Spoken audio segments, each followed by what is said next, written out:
Dalam kehidupan sehari-hari, ada berbagai kejadian yang sangat berkesan bagi kita, baik itu dialami secara langsung maupun tidak langsung. Itulah yang dinamakan peristiwa. Terbentuknya NKRI juga tidak lepas dari berbagai tahapan dan peristiwa, salah satunya yaitu peristiwa proklamasi.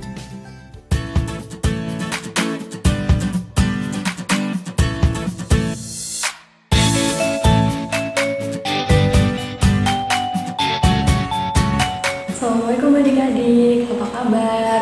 Ketemu lagi dengan Kak Ida, fasilitator Laboratorium Multimedia Pembelajaran Fakultas Ilmu Tarbiyah dan Keguruan UIN Sunan Kalijaga. Semoga adik-adik sehat selalu dan tetap semangat ya.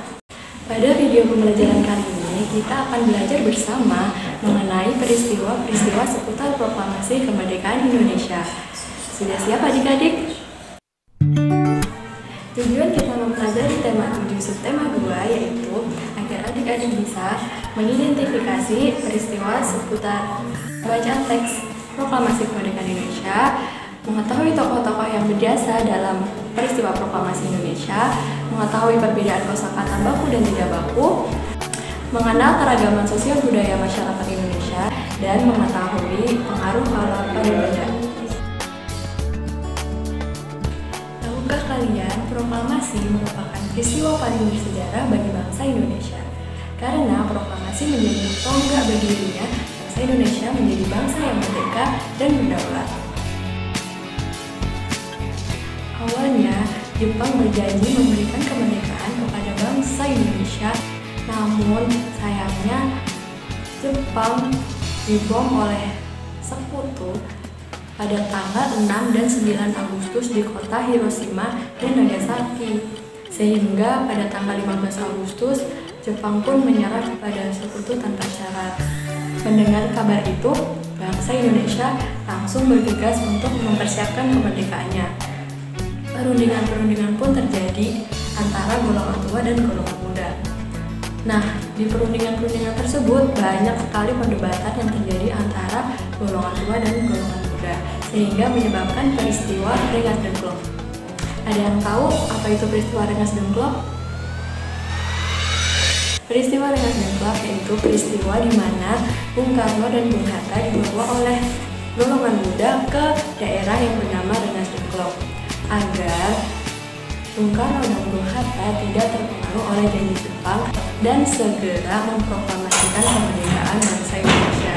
Kemudian, perdebatan tersebut akhirnya ditengahi oleh seorang tokoh dari golongan tua yang bernama Ahmad Subarjo.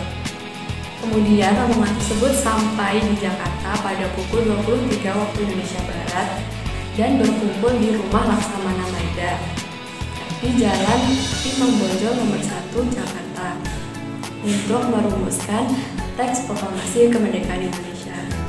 Perumusan dan penandatanganan teks proklamasi kemerdekaan Indonesia selesai pada pukul 4 dini hari pada tanggal 17 Agustus 1945.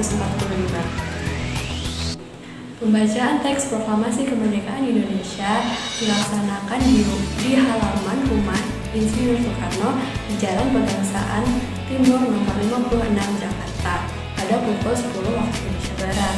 Acara yang disusun dalam upacara tersebut yaitu pembacaan teks proklamasi kemerdekaan Indonesia, pengibaran bendera merah putih, dan sambutan Wali Kota Sudirjo dan Dr. Muwardi.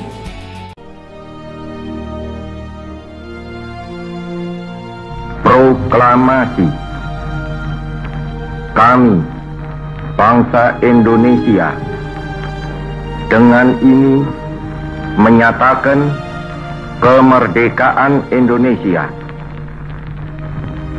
Hal-hal yang mengenai pemindahan kekuasaan dan lain-lain diselenggarakan dengan cara saksama dan dalam tempo yang sesingkat-singkatnya. Jakarta, 17 Agustus 1945, atas nama bangsa Indonesia, Soekarno, Hatta. Nah, itulah adik-adik teks proklamasi kemerdekaan Indonesia yang dibacakan dan didampingi oleh Muhammad Hatta. Setelah pembacaan teks proklamasi tersebut, dilanjutkan upacara pengibaran bendera merah putih yang dilakukan oleh dua pemuda yang bernama Suhud dan Latif Hendranita. Adik-adik, selain Bung Karno dan Bung Hatta, ada tokoh lain yang juga berperan penting dalam proklamasi kemerdekaan Indonesia loh. Di antaranya yaitu Ahmad Subarjo. Beliau adalah tokoh dari golongan tua yang berperan penting dalam peristiwa Rengas Dengklok. Laksamana Maeda adalah perwira Angkatan Laut Jepang yang membantu bangsa Indonesia dengan menyediakan rumahnya sebagai tempat penyusunan teks proklamasi Indonesia. Ibu Fatmawati, beliau merupakan istri dari Bung Karno yang berperan penting dalam menjahit bendera merah putih Indonesia. Kemudian ada Sayuti Melik yang berperan dalam pengetikan naskah proklamasi kemerdekaan Indonesia. Wikana adalah tokoh dari golongan muda yang mengusulkan proklamasi diadakan di Jakarta. Yang terakhir yaitu Sukarni yang mengusulkan agar penandatanganan teks proklamasi kemerdekaan Indonesia dilakukan oleh Insinyur Soekarno dan Muhammad Hatta atas nama bangsa Indonesia.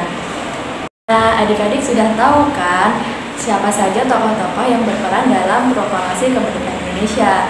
Jadi, oleh karena itu, kita harus menghargai jasa dan perjuangan para pahlawan untuk mewujudkan cita-cita bangsa Indonesia. Kita harus bertanggung jawab sebagai warga negara yang baik, membela tanah air Indonesia, membayar pajak, dan tidak korupsi. Selain itu, kita juga harus rela berkorban untuk kepentingan bangsa Indonesia, tidak mementingkan kepentingan pribadi ataupun golongan, dan harus saling menolong sesama manusia. Oke adik-adik, sekarang kita akan belajar tentang kosakata baku dan kosakata tidak baku. Kata baku adalah kata yang penulisannya sesuai dengan kaidah atau aturan yang ada. Contoh, para tamu-tamu itu merupakan kata tidak baku ya adik-adik. Kata bakunya adalah para tamu itu, karena para sudah mengandung arti banyak dan tamu-tamu juga mengandung arti banyak. Jadi tidak perlu menuliskannya dengan para tamu-tamu itu, cukup dengan para tamu itu. Paham ya adik-adik? Nah lanjut, contoh kosakata baku. Tadi kita udah membahas tentang proklamasi kemerdekaan Indonesia. Ada kata merdeka. Merdeka ini merupakan kata baku yang artinya bebas dari penjajahan. Contoh kedua yaitu proklamasi. Proklamasi merupakan kosakata baku yang artinya pengumuman kepada seluruh rakyat tentang kemerdekaan. Lalu contoh kosakata tidak baku apa Kak? Contohnya hafal. Hafal ini kenapa tidak baku? Karena seharusnya hafal, tapi ini menggunakan P jadinya tidak baku. Nah, untuk membedakan kosakata baku dan tidak baku yaitu dengan memeriksanya di Kamus Besar Bahasa Indonesia atau KBBI. Nah, jika kalian menemukan kata itu di Kamus Besar Bahasa Indonesia dan sama penulisannya, maka itu kata baku. Jika tidak sama dan tidak ada di Kamus Besar Bahasa Indonesia, maka itu disebut kata tidak baku.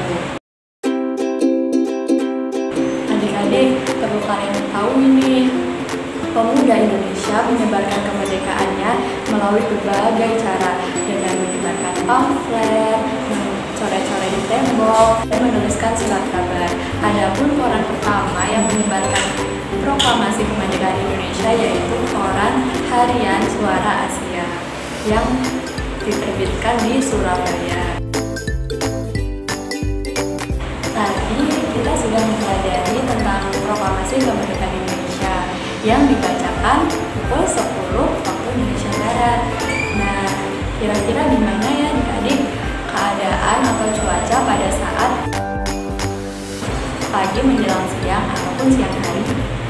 Panas atau dingin ya? Panas ya. Suhu udara yang kita rasakan ini terpengaruhi oleh sinar matahari loh adik-adik. Jika intensitas sinar matahari itu tinggi, maka suhu udara pun ikut tinggi. Begitu pula sebaliknya. Nah adik-adik, ternyata hal tersebut berkaitan dengan perpindahan kalor secara radiasi dari sinar matahari. Apa itu kalor? Kalor adalah energi panas yang tersimpan pada benda. Adik-adik, pernahkah kalian ke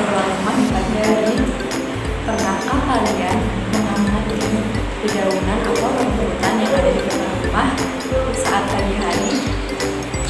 Ya, biasanya di daun-daun atau rumput-rumput di pagi hari itu terdapat titik-titik air yang disebut dengan embun. Nah, jika sudah siang, embun-embun tersebut akan menguap karena terkena cahaya matahari.